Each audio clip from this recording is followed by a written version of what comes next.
Thank you everyone for joining us today. This webinar is brought to you by the National Center for Health in Public Housing. And today we will be presenting on colorectal cancer prevention on healthy people 2030 goals. Now I'm going to pass it on to Dr. Kevin Lombardi, who will provide us a brief introduction. Hi, everyone. My name is Dr. Kevin Lombardi. I'm a physician and epidemiologist. I serve as the Manager of Health Research Policy and Advocacy at the National Center for Health and Public Housing. My focus is primarily leveraging data and policy to promote the health of residents of public housing and other disadvantaged groups in our medical system. I'm very excited for our presentation today, and thank you all for your service to your communities and for giving us your time today.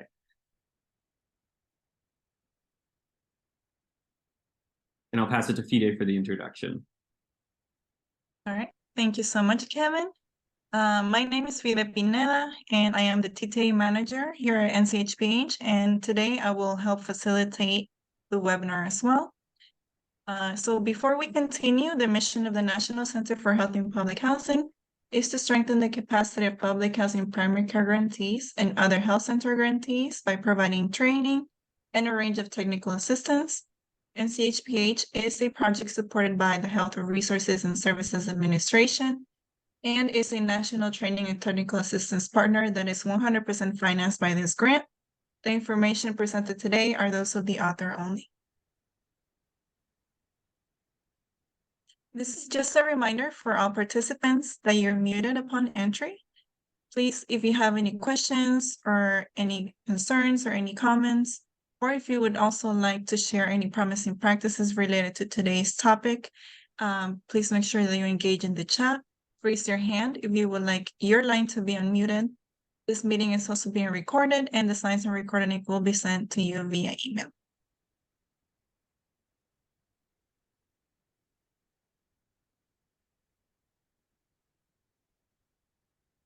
All right, so here we have some information about health centers that are close to public housing. According to 2022 UDS data, there were 1,370 FQHCs that served 30.5 million patients, 483 FQHCs that were in or immediately accessible to public housing, with that served to 6.1 million patients, 107 public housing primary care grantees that served to over 900,000 patients in 2022.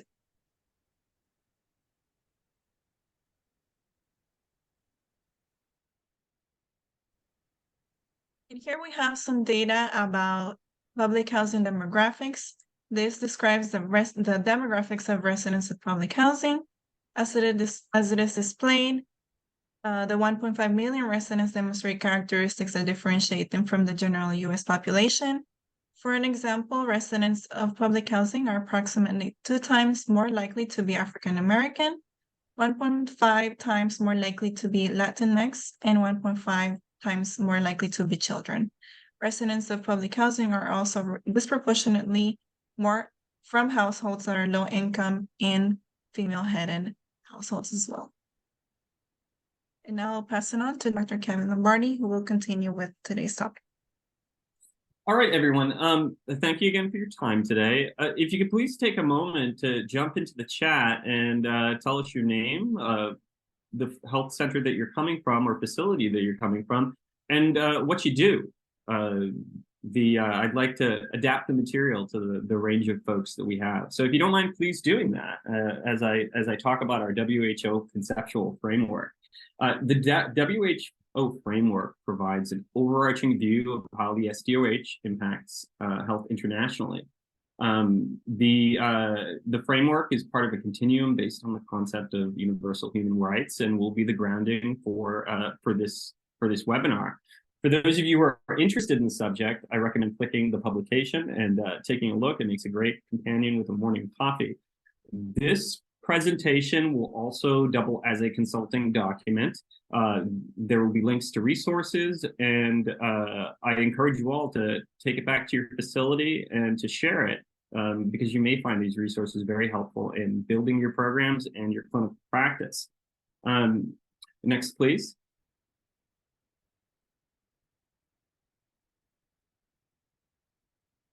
and some more details on the SDOH. The SDOH will be the grounding for the rest of this, this presentation, and I'll be integrating the subject into all of our work. For those of you who don't have a good grounding of the SDOH, recommend taking a look at the Healthy People 2030 guidelines, but for the sake of time, we'll be breezing over this and getting right to the subject. Next, please.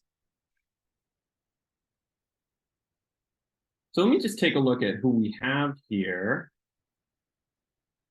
Looks like, as usual, we have a diverse group of folks from around the country in a variety of different clinical and non-clinical positions. Fabulous. So colorectal cancer.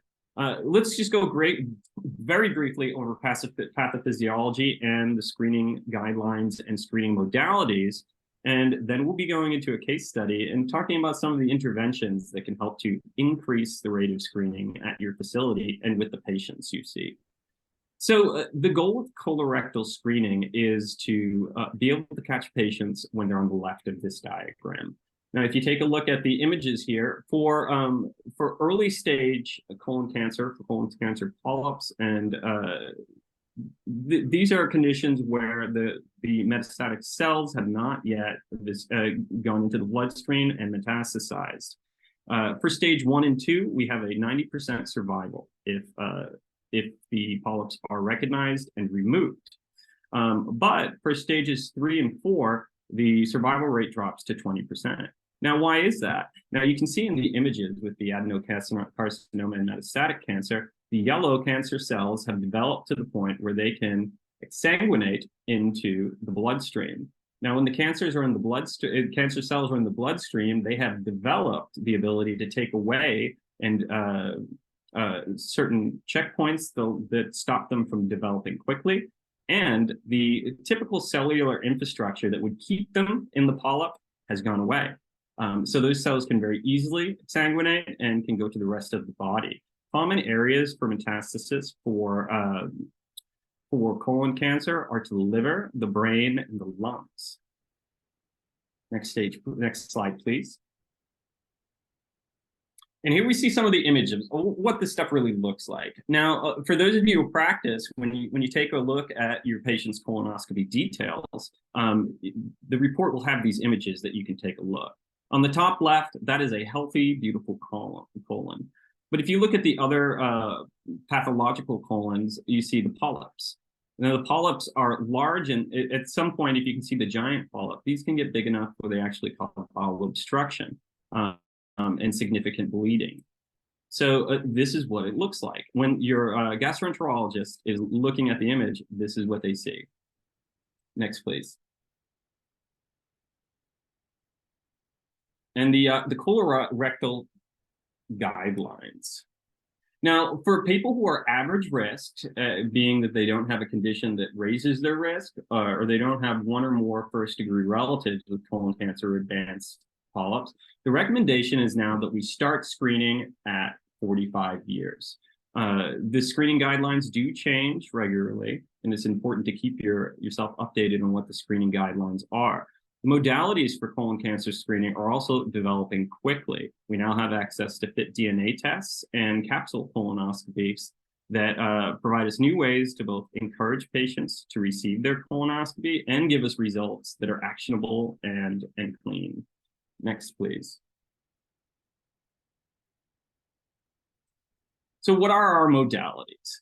The gold standard is the colonoscopy. Colonoscopy is a complex procedure compared to the other modalities and requires, in many cases, a conscious anesthesia or, in most cases, conscious sedation. Patients need to come into the office with someone to take them home, and the anesthesia lasts for the day, so the patient needs to take the whole day off to do it. There are other modalities that are more convenient for the patient but have lower rates of accuracy and specificity, specifically the fecal occult blood tests, which need to be done every year, and the FIT DNA tests, which are done every 3 years. With these, the patients are able to take them home, do the tests, and send them out. Many patients prefer these, but they do not provide the level of accuracy and visualization that a colonoscopy does provide. The other modalities, flexoid sigmoidoscopy, are typically used more for interventions if the patient has a bowel issue that needs to be diagnosed, or specifically diagnosed specifically recommended for something specific to the patient's medical history. And the double contrast barium enema provides great visualization of colon polyps, but is typically used in hospital. Next slide, please. And the ranking of our colorectal cancer screening tests. The tier 1, the gold standard, is the colonoscopy. Unfortunately, it's also the one that patients are typically most resistant to receiving. And the tier 2 options are CT colonoscopy and flexible sigmoidoscopy, or FIT DNA tests. They're less invasive, more convenient for the patient, provide less accuracy and less specificity than the tier 1 options. And of course, the capsule colonoscopy is not used as often as either of those options, but is gaining traction. Next, please, because of its convenience as well. So the colorectal screening modalities. Colonoscopy, the gold standard, allows visualization of the colon using this material, these direct visualization of the colon. Next, please. The sigmoidoscopy that just looks at the sigmoid colon and does not require the same type of anesthesia or sedation as the colonoscopy. Next. And our colorectal FIT tests. These can be sent to the patient and they can send them back. They can be done in the comfort of home, and they don't require the procedure to be done. For many patients who are resistant to colonoscopy, the FIT test can be the difference between the patient getting screened and not getting screened. Next, please. Some details on how this is actually administered. And a link to the Mayo Clinic for those of you who would like extra information on that. Next. That's a repeat. Next. Now let's talk about the Healthy People 2030 guidelines. Now, and then compare them to the data of how our health centers are doing. So the most recent data shows that 58.7% of patients are receiving their colonoscopy, or receiving their screening as recommended by the guidelines. Our target is 68.3. And we're going to take a look at the data and see how our health centers are actually doing with this and what are patients reporting. Next, please. So this is research that my team performed looking at the Health Center 2022 patient survey. Now, what this survey does is the HRSA admits and sends statisticians to the health centers to interview patients, ask them a variety of questions about their housing status, their medical status, and the types of diagnostic tests they have received. Doing that, we were able to compare our public housing demographics to all other housing. So this gives insight into what people are reporting and why they are or aren't getting their colonoscopies. So let's take a look at this. Next slide, please. So we have three groups here. We have our all other housing, which is all the patients who are seen by FQHCs. Our HUD-assisted patients, those who receive vouchers, and our public housing, individuals who live in public housing. Next, please. Now, what we see when we look at the data is that health centers are doing very good compared to other facilities in terms of encouraging patients to receive their colonoscopies. So congratulations to all of you who are running programs and are seeing patients. You're doing an excellent job, especially when compared to other similar facilities that are not FQHCs. However, there's still a lot we can do to increase screening and improve the health of our communities. For patients that are 65 and over, we found for all of them, 73.5% had received a colonoscopy. For HUD-assisted and public housing groups, the data was very similar. There was no statistical distance between HUD-assisted, all housing, and our public housing. So our health centers are doing an excellent job at encouraging these populations to receive their screening and to get their testing. Next, please. Our stool tests, fecal cult stool tests, are incredibly popular with our FQHC patients. As we can see, 58.4% note that they've done this test in the past. Next, please. And combining both, when we look at our FIT tests and our colonoscopies, we see that 90.5% of patients have received either since they've been going to their FQHCs.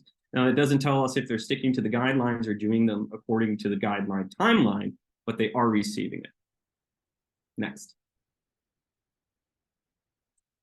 The survey also provides us some insight into why patients are getting it and why they aren't. So when we look at this question that asks the patients their reasons for not obtaining colon screening, the answers tell us a lot about what we need to do to encourage our FQHC patients, in particularly our HUD-assisted and public housing patients, to receive their screening. The most popular response from folks who did not receive their screening was that they had no reason, that they never thought about. These are patients that are low-hanging fruit. They're great opportunities to encourage to do their screenings because they just simply don't know. Communications with providers and with their multi-channel marketing efforts from FQHCs have been shown to encourage these patients to receive their screening. And the second one is also very similar. They didn't know they know the test. So if we look at that, we're looking at about 55% of patients that did not receive their screening didn't receive their screening because they just didn't know, or they didn't know that they needed to get it at all. This is an opportunity to improve our screening by communicating with our patients and encouraging them through culturally competent communication techniques. Next, please. Now let's look at the patients who did receive their last colonoscopy. And this is all FQHC patients who said, yes, we did receive their colonoscopy. Now, the most popular answer was it was part of their routine exam, meaning that their physician and PE provider told them during their exam that they needed it. But if we look at the other ones, next slide, please.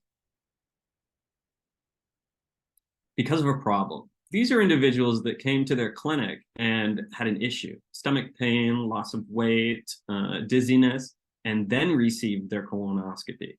These are our patients that are much more likely to have our stage 3 or stage 4 conditions, which have only a 20% 5-year survival rate. These are the patients who could have experienced much better outcomes if they were informed properly about screening and understood screening properly as well.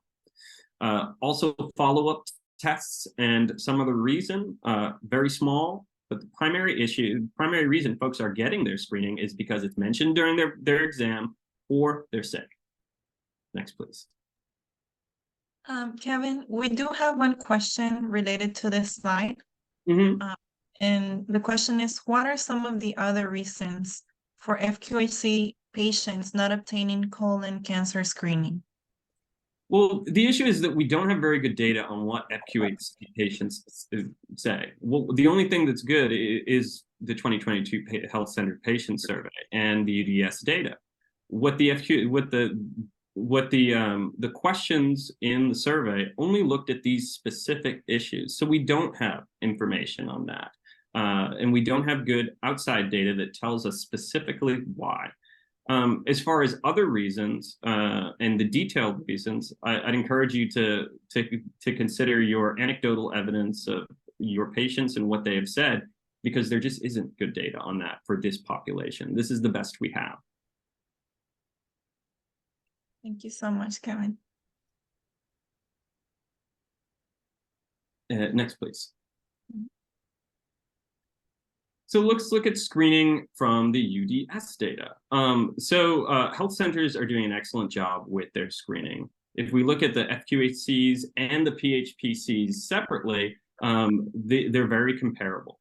There's no statistically significant difference between them. And next, please. This is just information on the number of patients screened. And next, you can go through these slides.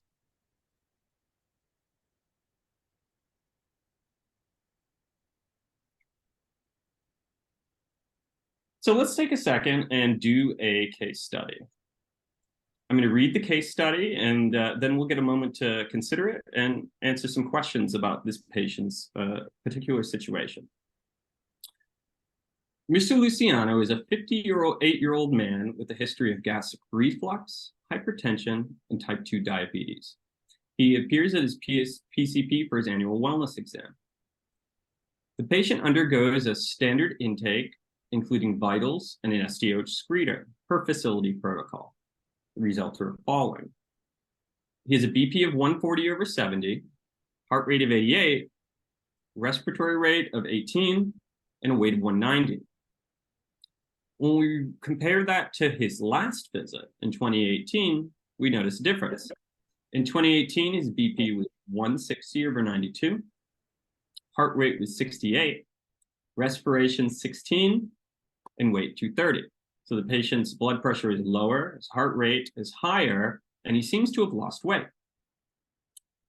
A review of Mr. Luciano's medical records at this facility reveals that he has a history of cigarette smoking, 20-pack years, and only sees his PCP intermittently, approximately once every 5 years.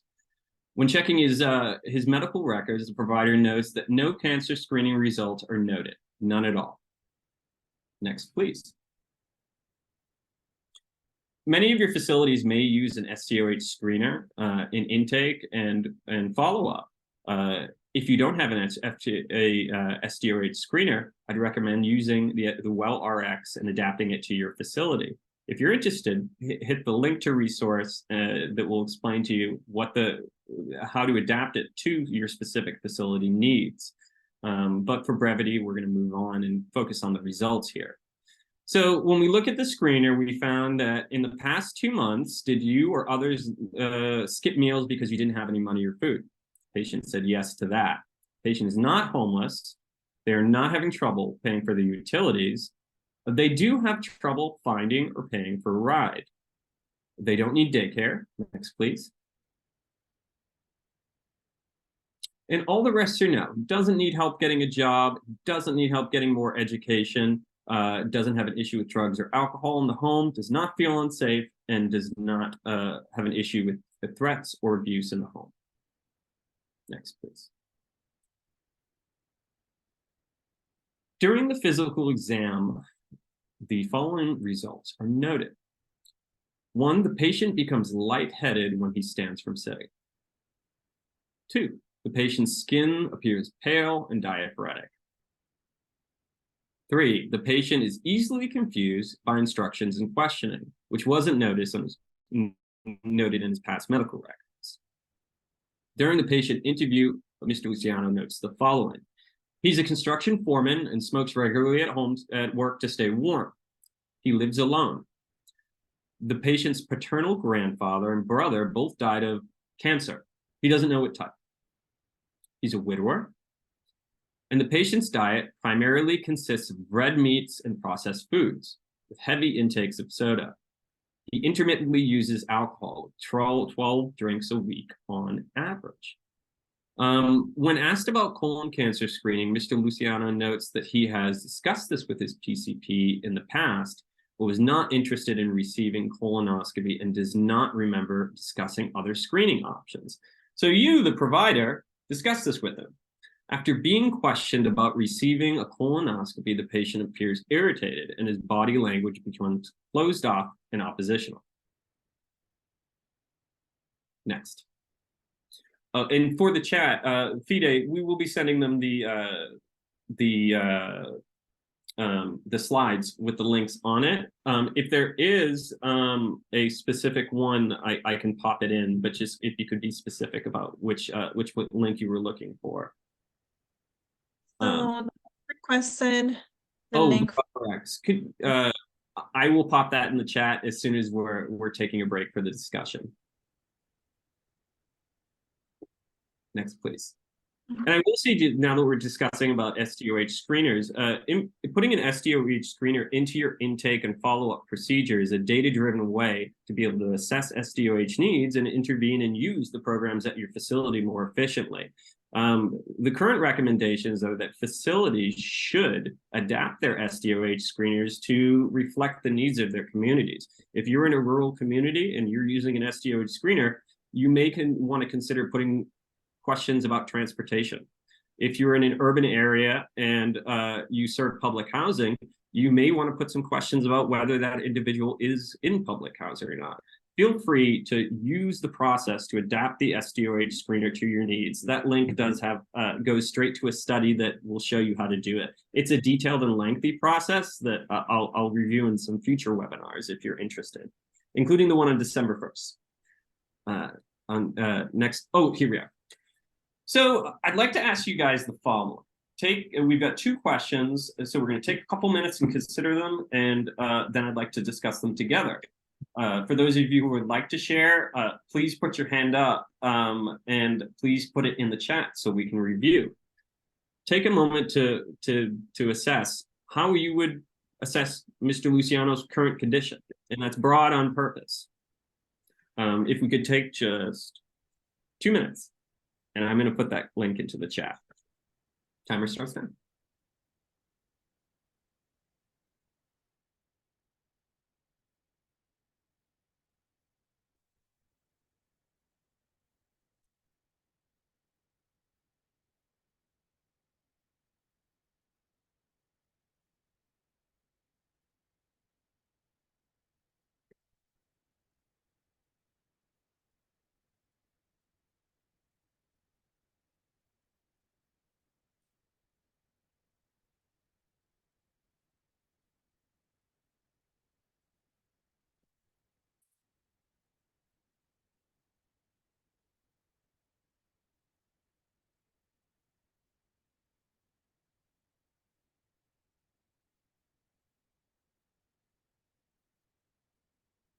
Do we have any community health workers with us today? If you're a community health worker, can you pop something in the chat?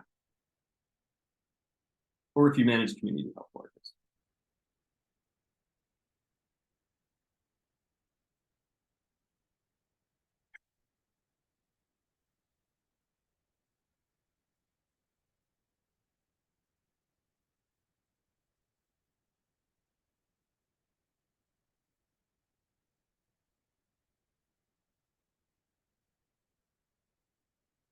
And consider the following. Does Mr. Luciano have the right type of access to be able to get screening? What kind of screening would be appropriate to him? What do you think about his current clinical condition?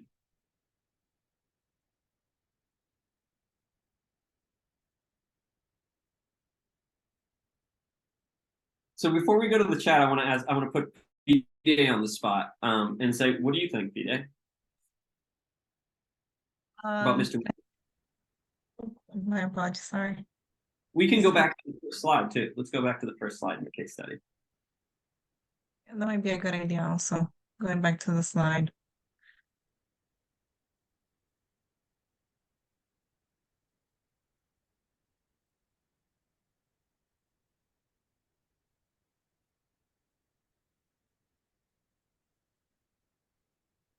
I definitely take into consideration what his habits are, like daily habits, such as when he mentioned patient's diet primarily consists of red meat and processed foods with heavy intake of soda, and what his point of view would be in making healthier decisions. I think that would also influence the type of treatment or screening that he would be receiving. All right, so we do have 2 responses. Actually, your response is a great transition to the first one, Miss Wright, if you want to call her Fide. Yeah, for sure. Miss Wright, I am going to unmute your line if you would like to elaborate a little bit more on your response. All right.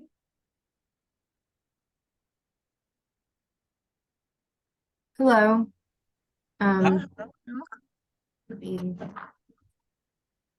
So I feel like my first response was similar to what you had expressed today. I'm glad to hear that he's not having trouble paying utility bills or with housing, but his diet and smoking habits are just really concerning. I wouldn't recommend that anybody eat fast food every day, or even really eat out every day, if at all possible to cook at home sometimes, just because there is a difference in preparing food yourself and then, purchasing food. I find it interesting that he has continued to smoke after losing his brother and his, I think it was grandfather to cancer. Yeah, that's both my grandparents always smoked, and they both quit after one of their sons passed from throat cancer, actually. So sometimes it does take something to happen for people to get serious about it, but I understand it is an addiction at the same time. If he's adverse to a colonoscopy, which I wouldn't want that to be my first option either, then if I were a provider, would offer him a Cologuard, since it's a little bit more comprehensive than a fit kit and is good for longer. But of course, would keep in mind those other factors such as smoking that might, make it necessary for a colonoscopy to take place. It really is up to the patient, of course, in the end.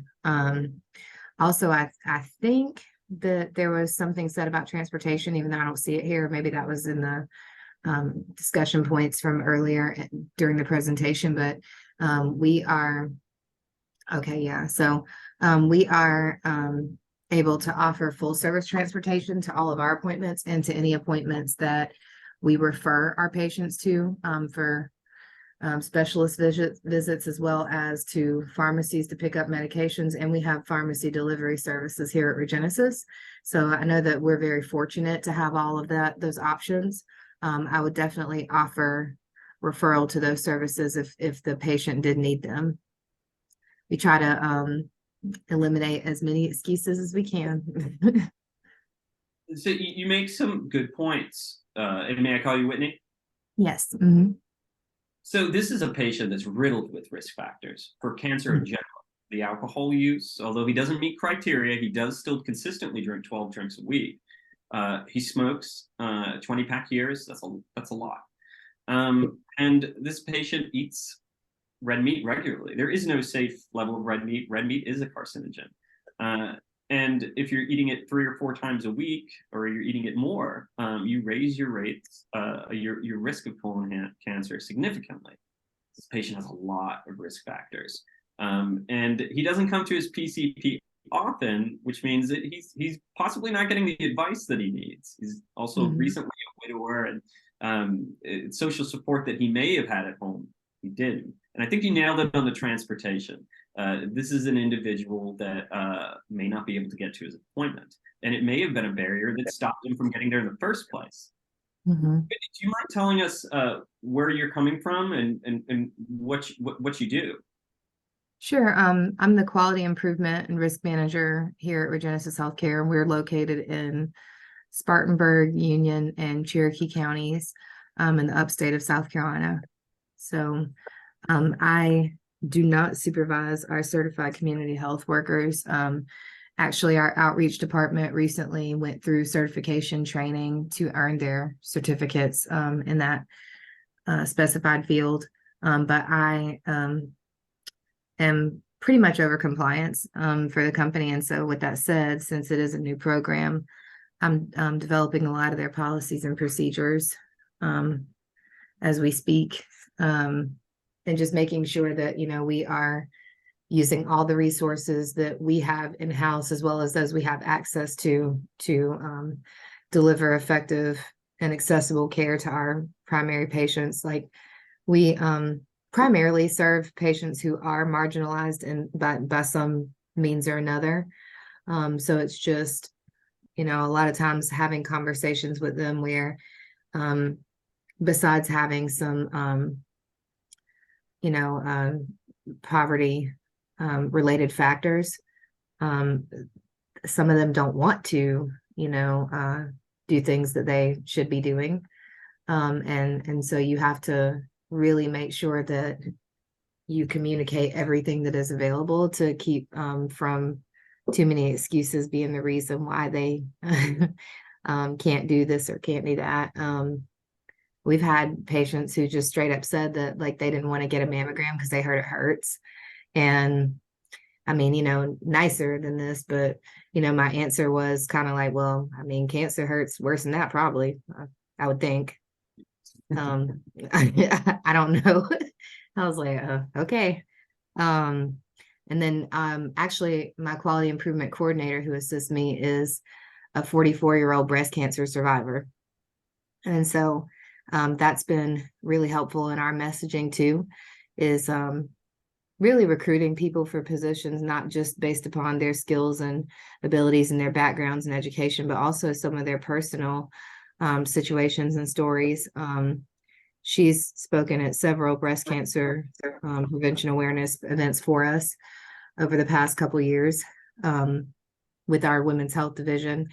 And also, I mean, she has even gone to mammogram appointments with patients who were scared to go by themselves. And she was like, well, I'm going to meet you there so that you don't have to go by yourself. Do you want me to meet you there? And they're like, yeah. And I think that they thought she was joking, and then they went and she was there. So we really do try to do whatever it takes. I'm big on scheduling and I can schedule around pretty much anything. So that's just our approach here.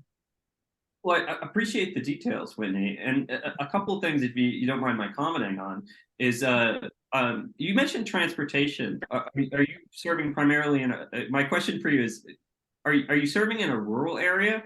And two, what's the impact that having transportation services available has had on the screening in your facility? Has it helped?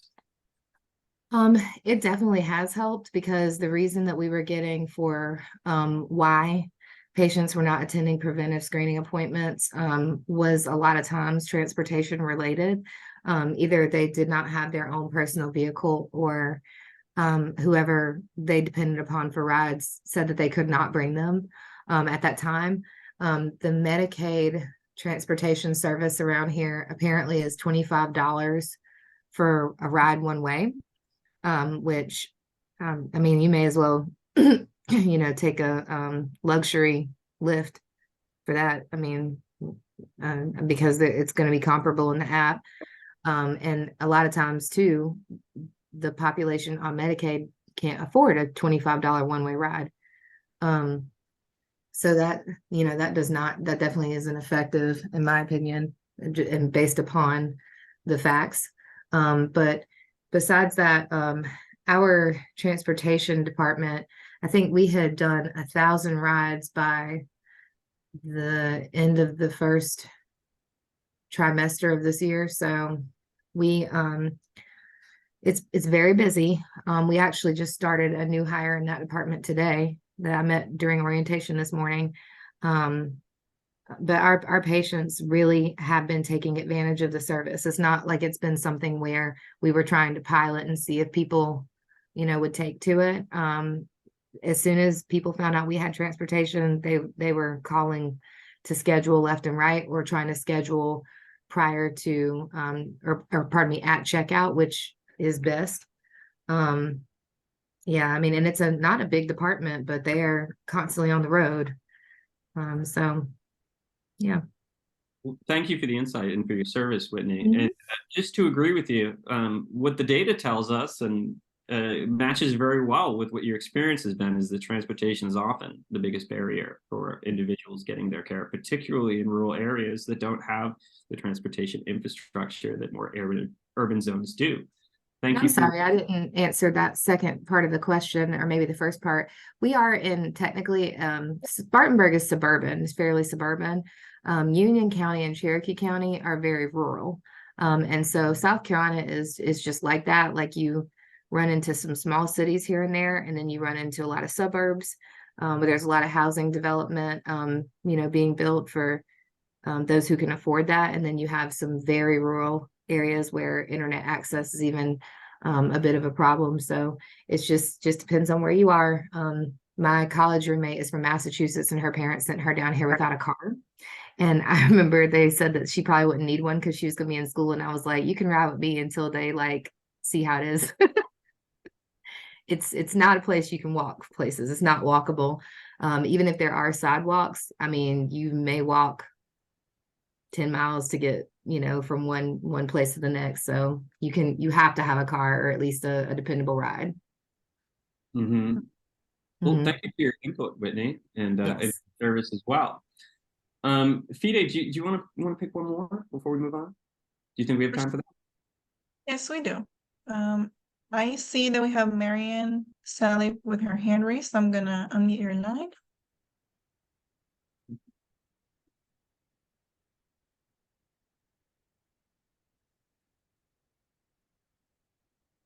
Hi, Marianne. Thank you for joining us today.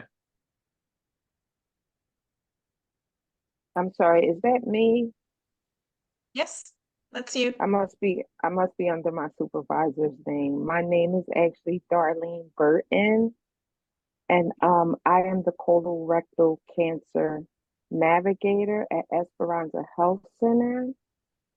So what I do is I call the African American patients within our ecosystem, because we know that African Americans are disproportionately affected by colorectal cancer.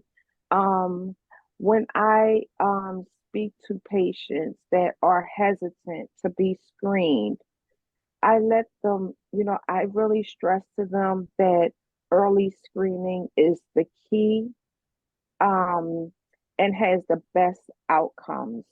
So basically, I let them know that if it's caught early, the precancerous polyps are caught early, your outcomes are better in fighting colorectal cancer. So I just let them know, because I've had patients who have had family histories of different forms of cancer. I have patients who's had friends have cancers and different forms, and they're often fearful to get screened because they don't, they don't want to know, basically. And I also let them know, just because you don't know something is there, that does not mean it's not there. So it's best to know than not know. So that's how I encourage people to come in and get screened, because it's there whether you know it or not. So it's best to know.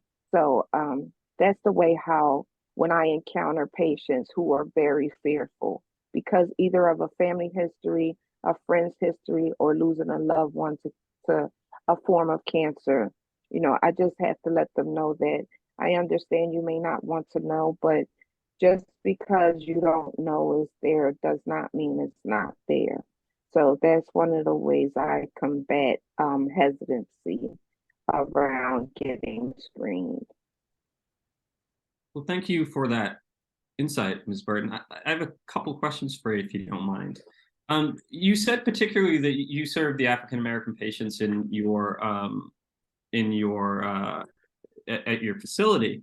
A lot of the data shows us that cultural competency is incredibly important, specifically and particularly in minority populations that haven't had access to these screening facilities in the past, or for a variety of reasons are disinclined to get it. So my question for you is, at your facility, my question for you is as follows. One, do you identify as a member of that community? And two, what have you noticed that your patients are easier that using African American CHWs or navigators in your facility is helpful in encouraging African American patients to receive their screening? So yes, I am also African American, and I find that it helps tremendously, because talking to someone who knows not only the facts of colorectal cancer, but also can relate to you as a member coming from their community, and can relate to the stories that are being told to you, can relate to the mistrust in the medical field because of the things that were done to our ancestors and to our community as a whole. So being able to relate to that and understand where they're coming from, being able to calm fears because I've also been screened. Things such as that does help tremendously, because having someone that is from your actual community knows what you go through on a day-to-day and experience the different trials and tribulations that come with your race, it helps a lot. So I find that once they know I am also African American, because I definitely let them know, it helps a lot in putting down some of the guards that are put up in the medical field in as far as the African American community goes. Well, thank you for that insight. And just to extrapolate, the data does show us that cultural competency and diversity does lead to higher screening rates. Your facility should mirror your community, and having folks that work for you that look, act, and come from the same community as the people you serve is one of the best communication tools in the basket. You may find interesting, Ms. Burton, that the studies that look at different African descended populations in other parts of the world, these populations have lower rates of colon cancer than the African American population. And a lot of that has to do with our American diet. Dietary counseling is another issue that is deeply connected to colon cancer, and having access to individuals on your staff who can communicate to the patients in the way they want it to be communicated to is a great way to encourage them to get their screening and to eat and act in a way that will lower their rates or their chance of developing this condition. I think we'll move on because we're getting close to the hour here. Thank you all for your insight. Yep. Thank you so much, and we apologize if we weren't able to get to you, but thank you so much for providing your responses also in the chat. But to agree with the invasive methods, the invasive methods, absolutely, absolutely. So if we could go on to the next, please. And to the next, please. So recommendations for cost-effective program interventions. Colon cancer screening is low-hanging fruit for cancer prevention. Make a recommendation. The primary reasons patients say they don't get screened is because the doctor did not advise it, plain and simple. It's really hard to do all of your screening compliance in a 15-minute visit, let me tell you. Colon cancer should be a priority. So take a look at your facility guidelines. What are the guidelines of how providers talk about this with patients? Do you have standardized training? Do you have standardized cultural competency training? Do individuals that work for your facility know how to talk to the folks that live in your community? These are all things to consider when trying to improve your screening rates. Be persistent with reminders. I don't know about you, but I need to be reminded about 4 times every time FIDE needs something for me for our webinars. And in general, folks need to be reminded. Be persistent with your reminders. Just because patients said no the first time does not mean they're going to say no the second time. Data shows that patients often require multiple reminders before they take the test. Consider multi-channel marketing efforts. Send emails, use your patient portals, send reminders via text messages. The more you communicate with the patient, every communication increases the likelihood that they receive their screening. And finally, and I love that this was a big part of our conversation early, but focus on cultural competency and diversity. Patients are more likely to accept screening advice if it's provided by a culturally competent provider. My grandmother's 96 years old. She doesn't speak English, and she will only talk to another Italian doctor, regardless of if they speak in Italian or not. She likes to speak to members of her community. Those of you from immigrant communities may have a story that's similar about a grandmother or a relative. And those of you who are from ethnic minority populations perhaps have experiences that you prefer to be spoken to by folks that are from your background and who understand the way you talk and the way you live. Patients are more likely to accept screening advice if it's provided in a culturally competent manner. And to go back to Ms. Burton's comment in the past, this is particularly, the data shows that this is particularly true for African American patients. Considering the history of medicine in this country, African Americans respond better when they're spoken to by another African American. So take a look at your facility's diversity protocols. Take a look at your community. Does it match your facility? You may want to consider recruiting from your community. And for those of you who don't have standardized cultural competency training, make sure your facility staff knows about the community. Where do they come from? What are their racial and ethnic background?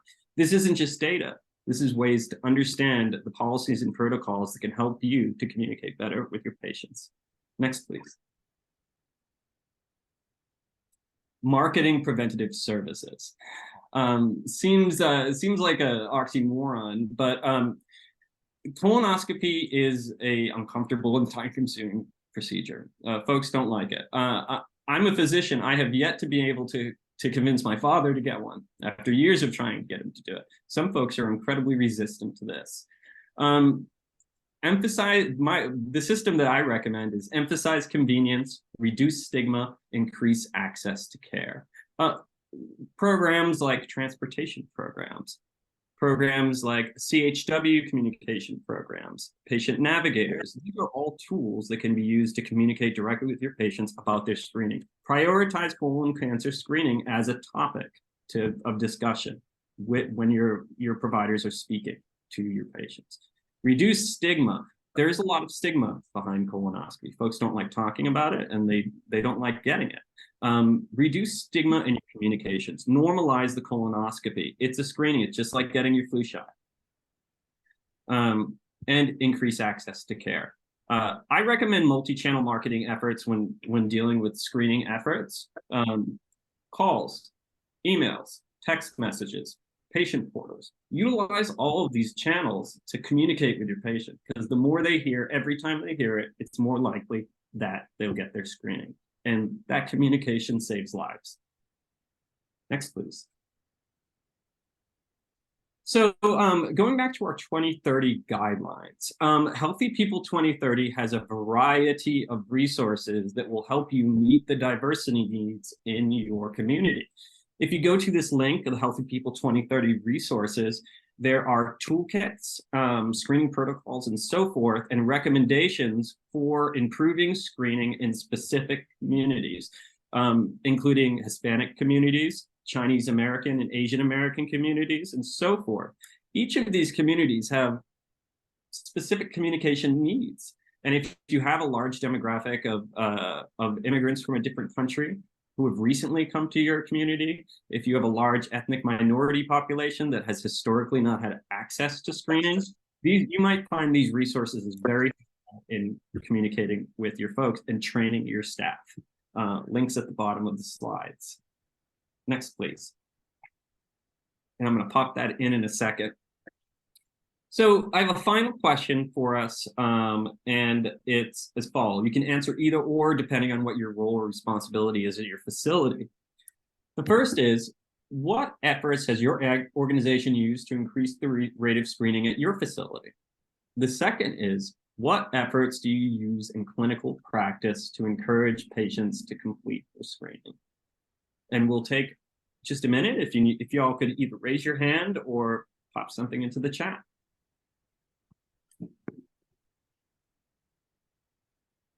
We'll give it a minute.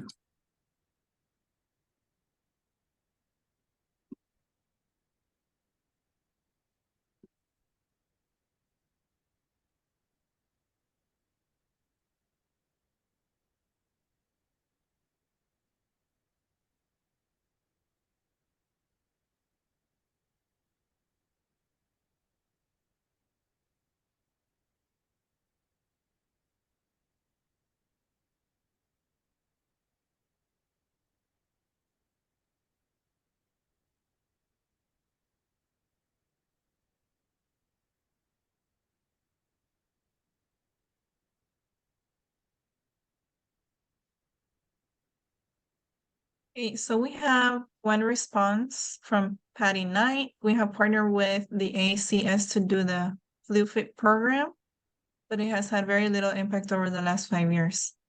Would you like to elaborate a little bit more on that, Patty? I'm gonna unmute your line.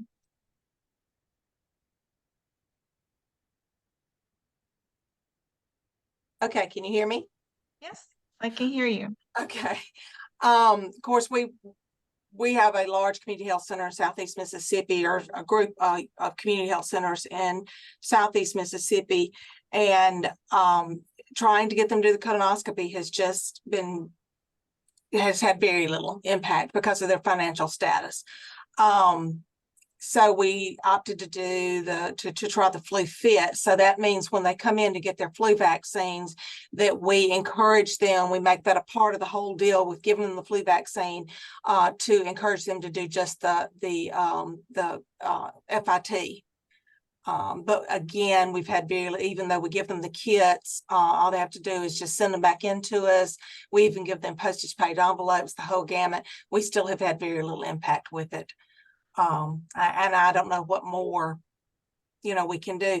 The only other thing that I was excited about, but it's only because I've got insurance and could possibly do it, is they now have because you know that the prep is one of the biggest turnoffs, okay, for getting a colonoscopy. That is, I've had one done, and yes, that was the hardest thing.